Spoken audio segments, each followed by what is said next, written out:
औज़ु बिल्लाहि मिनश्शैतानिर्रजीम बिस्मिल्लाहिर्रहमानिर्रहीम रब्बि इश्रह ली सदरी व यस्सिर ली अमरी वहलुल उक़दतम मिन लिसानी यफ़क़हू क़ौली। वर्ड व्यू हमने जो टॉपिक स्टार्ट किया है वो वर्ड व्यू का टॉपिक था, जिसमें हमने देखा कि वर्ड व्यू एक्चुअल में किसी भी सिविलाइजेशन का जब आपने वर्ड व्यू देखना हो तो वो उनके चार जो फंडामेंटल कॉन्सेप्ट्स हैं उनको देखना होगा। वो ही चार फंडामेंटल कॉन्सेप्ट एक्चुअल में किसी भी सिविलाइजेशन का वर्ड व्यू बनाते हैं। उसमें जो चार इंग्रेडिएंट्स या चार टाइप्स हैं उसमें से पहली टाइप जो थी वो हमने उसको डिटेल में पढ़ा, एपिस्टेमोलॉजी या कॉन्सेप्ट ऑफ नॉलेज, जिसमें हमने कंपैरिजन भी किया between the science and the Quran. Second पे जो इंग्रेडिएंट है या सेकंड टाइप जो है या सेकंड जो ब्लॉक है, building block of the word view, वो है द कॉन्सेप्ट ऑफ मैन, कि इंसान के बारे में क्या तस्वुर होता है किसी भी सिविलाइजेशन का। इसमें भी हम इंशाल्लाह दोनों को कंपैरिजन हम करेंगे, ठीक है, और देखेंगे कि साइंस एक इंसान का कॉन्सेप्ट क्या देती है, यानी एक इंसान को कैसा होना चाहिए, ठीक है, और कुरान किस तरह का कॉन्सेप्ट देता है इंसान के बारे में कि इंसान को कैसा होना चाहिए। तो पहले हम concept of man of science और अकॉर्डिंग टू साइंस हम पढ़ेंगे, ठीक है। उसके बाद फिर हम concept of man according to Quran या concept of man of Quran पढ़ेंगे। तो concept of man of science, origin of man. अच्छा, अब हम बात कहाँ से स्टार्ट कर रहे हैं? ओरिजिन से, कि इंसान की ओरिजिन कैसे हुई। Everything is evolving. अच्छा, सबसे पहला क्लेम जो है वो अब साइंस का सुने, कि साइंस जो इंसान के बारे में कॉन्सेप्ट दे रही है उसका जो पहला क्लेम है वो क्या कहती है कि everything is evolving over the time from one species to another,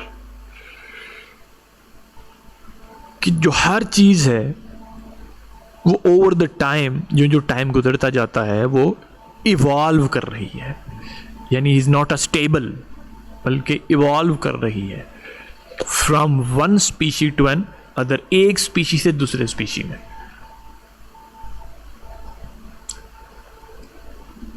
man is a biological being also evolve over the time, कि जो इंसान है वो एक तो पहली बात ये है कि वो बायोलॉजिकल बीइंग है, ठीक है, it is just biological being and he is also evolved over the time. और वो भी जो इंसान भी है, क्योंकि एवरीथिंग इज इवॉल्विंग, ठीक है, तो इंसान भी जो है वो भी ओवर द टाइम इवॉल्व हुआ है। इसी को साइंस जो है वो एवोल्यूशन कहती है। अभी डार्विनियन एवोल्यूशन पे हम बात नहीं कर रहे, अभी जस्ट एवोल्यूशन, कि हर चीज इवॉल्व हो रही है ओवर द टाइम। इसको जो साइंस है, साइंस की लैंग्वेज में हम एवोल्यूशन कहते हैं। All the individuals including man, including human, और ओरिजिनेटेड फ्रॉम वन ओरिजिन। अच्छा, यहाँ पे अब डार्विनियन जो एवोल्यूशन है वो यहाँ से स्टार्ट हो गई है, कि डार्विन क्या कहता था कि all individuals including human are originated from one origin, यानी जितनी भी चीज़ें हैं, जितने भी इंडिविजुअल्स हैं जो इस कायनात में आए हैं, ठीक है, वो उसका ओरिजिन एक है, यानी वो एक सिंगल ओरिजिन से ये सारी पॉपुलेशन डेवलप हुई है। इसी को वो कहता है एवोल्यूशनरी ट्री, इसी को कहा जाता है evolutionary tree of Darwin theory. Darwin theory एक एवोल्यूशनरी ट्री देता है जिसमें बिल्कुल स्टार्ट में वो उसका ओरिजिन होता है, सिंगल, उसके बाद फिर वो एक ट्री की फॉर्म में एक पॉपुलेशन जो है वो आपके सामने आती है.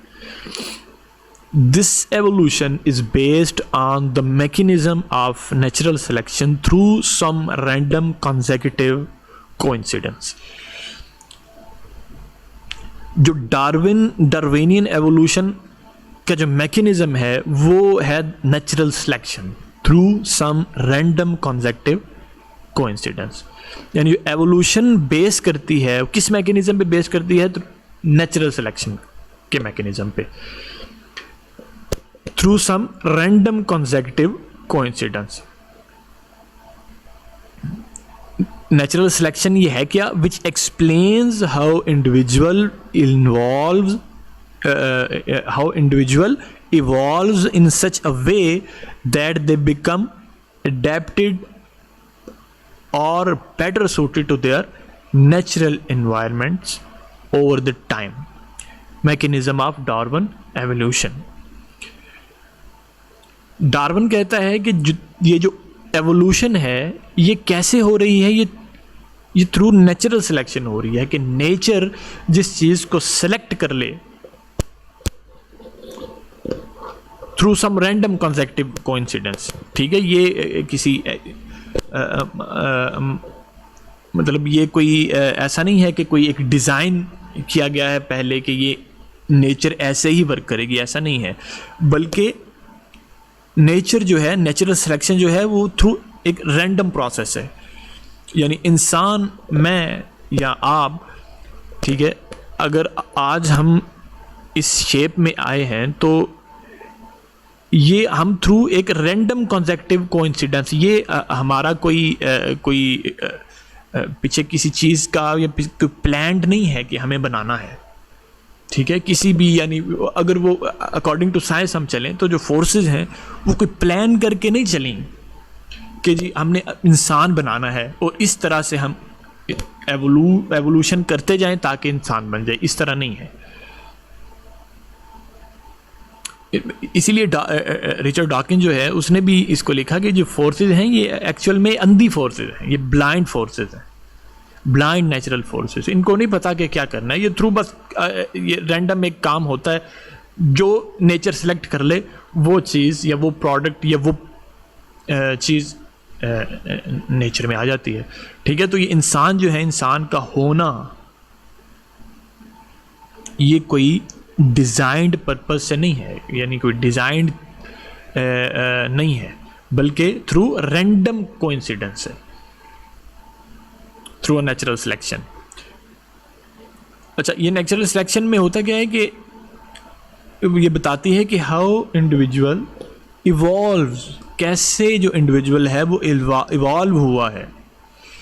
ठीक है, और कैसे उसने नेचर के साथ अपना जो अपना है सिमिलरिटी वो दिखाई है. इसको हम ज़रा आगे जाके मज़ीद एक्सप्लेन करेंगे कि ये जो अडॉप्टेड और better suited to their natural environments वाला एक जो है वो कैसे एक्सप्लेन होता है. ठीक है, यानी कोई भी जो स्पीशीज़ है वो थ्रू नेचुरल सिलेक्शन जब वो अपने अंदर वेरिएशंस लाती है, ठीक है, तो वो वेरिएशन जो नेचर के साथ अडेप्टेड हो या बेटर सूटेड हो वही स्पीशीज़ फिर आगे जाती हैं, यानी बाकी ख़त्म हो जाती हैं, नेचर उनको ख़त्म कर देती है. और जो सर्वाइव कौन सी स्पीशीज़ करती हैं, जो बेटर सूटेड होती हैं टू देयर नेचुरल एनवायरनमेंट्स.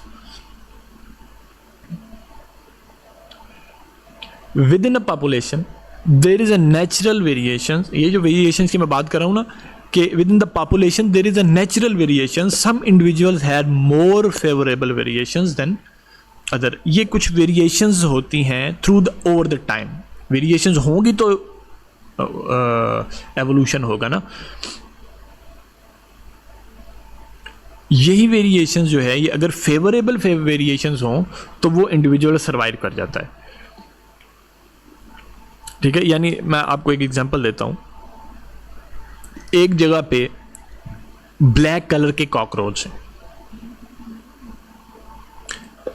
अच्छा, उसी ब्लैक कलर के कॉकरोच में कि में कुछ वेरिएशन होती हैं, तो वेरिएशन होने के बाद थ्रू जेनेटिक, ठीक है, एक कॉकरोच आपके पास ग्रीन कलर का आ जाता है, ठीक है। पॉपुलेशन जो है वो ब्लैक कलर की है, लेकिन एक दो जो है कॉकरोच वो आपके पास ग्रीन कलर का आ जाता है। अच्छा, अब जो कॉकरोच खाने वाले परिंदे हैं, ब्लैक कलर तो उन्हें नज़र आ जाएगा, लेकिन ग्रीन कलर जो है वो घास वगैरह में उनको इतनी आसानी से नज़र आने वाला नहीं है। तो क्या होगा कि वो जो ग्रीन कलर वाला है कॉकरोच, वो सरवाइव कर जाएगा। बाकी जो काले हैं, काले ब्लैक कलर के कॉकरोच हैं, वो परिंदा खा जाएगा।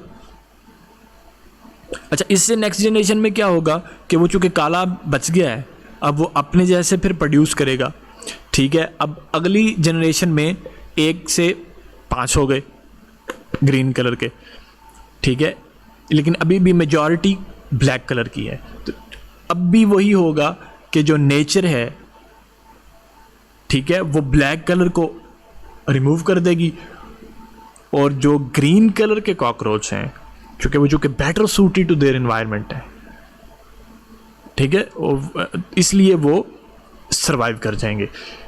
जो जनरेशन आगे जाती जाएगी, ठीक है, और ये जो ग्रीन कलर के कॉकरोच हैं, इनकी जो तादाद है वो बढ़ती जाएगी, ठीक है। तादाद बढ़ते बढ़ते बढ़ते बढ़ते एक टाइम ये आएगा कि ब्लैक कॉकरोच जो हैं उनको नेचर ख़त्म कर देगी, और कौन से कॉकरोच सर्वाइव कर जाएंगे? जो ग्रीन कलर के हैं, ठीक है। तो ये जो ग्रीन कलर उन्होंने अपने अंदर वेरिएशन लाई है, जो अपना कलर चेंज किया है फ्रॉम ब्लैक टू ग्रीन, तो ये फेवरेबल वेरिएशन थी नेचर के साथ, नेचर की फेवरेबल वेरिएशन थी। The struggle for survival eliminates the unfit individual, ठीक है, यही मैं बात की ना, जो ब्लैक कलर की हैं वो चूंकि अनफिट थे नेचर के साथ, वो अनफिट थे, ठीक है, तो एलिमिनेट हो गए।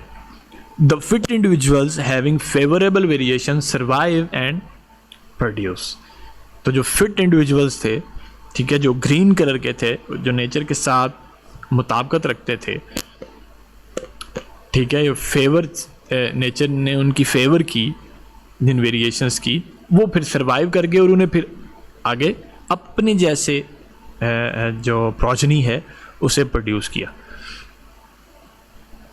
The individuals having favorable variations pass on these variations to their progeny from generation to generation, तो फिर यही जो वेरिएशंस हैं, ये जनरेशन टू जनरेशन जो है वो पास ऑन करती जाती हैं।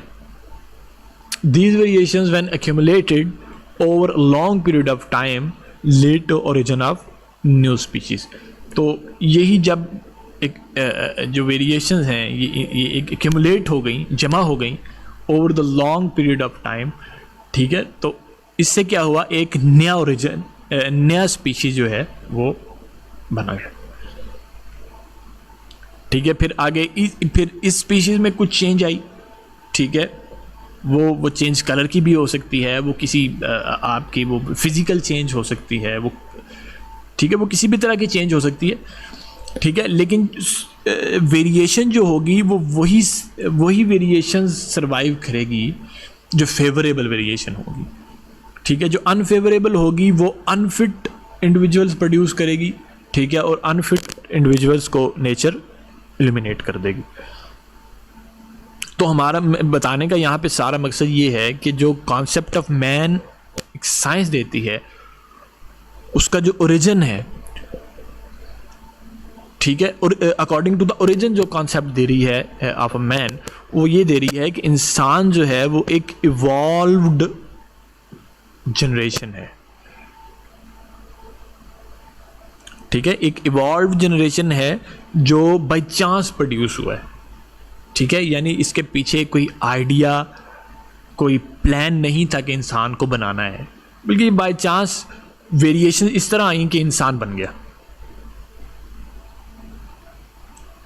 ये है according to the origin of man, जो साइंस क्या कॉन्सेप्ट दे रही है।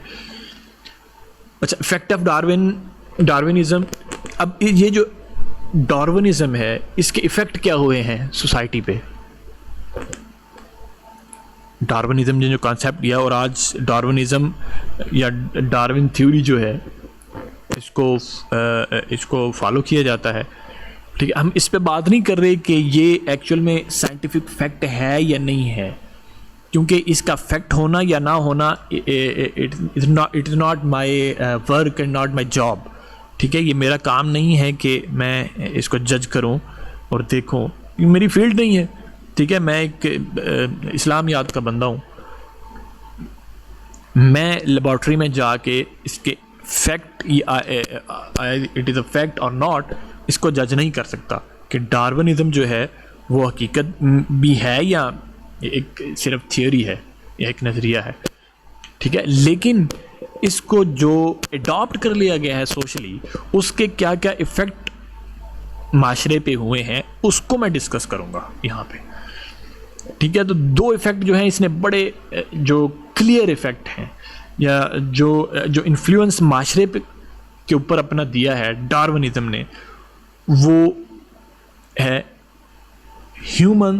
पहला जो इसका इफेक्ट है, humans are not a creation of God, they evolve from one origin over the time by means of the fight for survival and reproduction.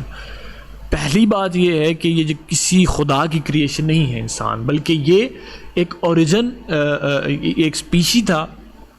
ठीक है, जो इवाल्व होता ओवर द टाइम और सरवाइव करता करता एक इंसान बन गया। पहली बात, not a creation of God, God पे क्रॉस हो गया।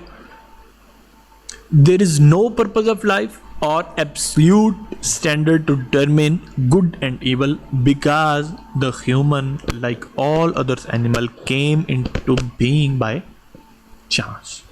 जब आप कहते हैं ना कि कोई चीज़ बाई चांस आ गई है हमारे पास, तो जो बाई चांस चीज़ें होती हैं उनका कोई पर्पज़ नहीं होता। ठीक है, उनके लिए यहाँ पे अगर आप मेडिसिन लेने जाते हैं ना, तो कोई भी मेडिसिन आप निकालते हैं तो उसके अंदर प्रिकॉशन होती हैं कि ये नहीं करना, हदायत लेनी है डॉक्टरों से, बच्चों से इसको दूर रखना है, इतने अगर ये मसला है तो आपने इतनी मिकदार में ये मेडिसिन लेनी है। ठीक है, सारा उसका बायोडाटा उस पर लिखा होता है। अच्छा, चूँकि इंसान अब बाई चांस बना है, इंसान को भी जारी बात है कुछ प्रिकॉशन तो अपनानी होंगी ना आके, कि उसके लिए क्या अच्छा है क्या बुरा है, उसको क्या करना चाहिए क्या नहीं करना चाहिए। ठीक है, लेकिन चूंकि इंसान बाई चांस है और जस्ट लाइक अदर एनिमल्स, ठीक है, तो पहली बात तो ये है कि इंसान की ज़िंदगी का कोई मकसद नहीं है। ये according to the Darwinianism, according to the science, इंसान की ज़िंदगी का कोई मकसद नहीं और उसके पास कोई ऐसा एब्सल्यूट स्टैंडर्ड भी नहीं है कि वो अच्छाई और बुराई को देख सके या डिटरमिन कर सके। Why? Because human like all other animals came into being by chance. ये है वो डार्विन की थ्योरी। ठीक है, अब इसके जो साइंटिफिक एस्पेक्ट्स हैं, ठीक है, उसको मैंने डिस्कस नहीं किया। मैं चूँकि साइंस आपको नहीं पढ़ा रहा या बायोलॉजी नहीं पढ़ा रहा, बल्कि इस्लामिक स्टडीज़ पढ़ा रहा हूँ। ठीक है, उसमें मैं वही चीज़ें डिस्कस करूँगा कि एक थ्योरी, एक चीज़ है जो मार्केट में है, वो आया थियरी है या फैक्ट है, जो भी है, लेकिन उसके इफ़ेक्ट हुए सोसाइटी पे। अब वो इफ़ेक्ट जो सोसाइटी पे हुए हैं, ठीक है, वो इस्लामिक सोसाइटी के अगेंस्ट हैं या अगेंस्ट नहीं है, हमने इस पे बात करनी है क्योंकि हम कंपैरिजन कर रहे हैं, तो उन इफ़ेक्ट्स पे बात होगी। ठीक है, मैं बार बार कह रहा हूँ कि वो इफ़ेक्ट बना है डार्विन की थ्योरी या नहीं बना। ठीक है, कोई मिसिंग लिंक्स अभी हैं या नहीं, या हल हो गए हैं, सारे मिसिंग लिंक्स मिल गए हैं, इसके बारे में मैं कोई बात नहीं कर रहा। मैं जस्ट ये आपको बता रहा हूँ कि जो डार्विन के इफ़ेक्ट हुए हैं सोसाइटी पे वो क्या क्या हैं। वो दो तरह के हैं। पहला तो ये है कि there is no creation of God, ठीक है, ऑल इंडिविजुअल्स आर इवॉल्व्ड, ठीक है। सेकंड पे there is no purpose of life or absolute standard to determine good and evil. तो आगे हम इंशाल्लाह जब इफेक्ट ऑफ डार्विनिज्म, अभी तो according to the origin of man बात कर रहे हैं ना, उसके बाद जब एक इंसान अब बन गया, अब सोसाइटी में जब इंसान आया, तो अब सोसाइटी के अंदर एक साइंस एक इंसान को कैसे देखती है, यानी वो क्या कॉन्सेप्ट देती है एक इंसान का, कि इंसान को एक सोसाइटी में ऐसे होना चाहिए। तो इंशाल्लाह वो नेक्स्ट क्लास में इंशाल्लाह पढ़ेंगे। तो तब तक के लिए इजाज़त दें। वस्सलामु अलैकुम व रहमतुल्लाहि व बरकातुहू।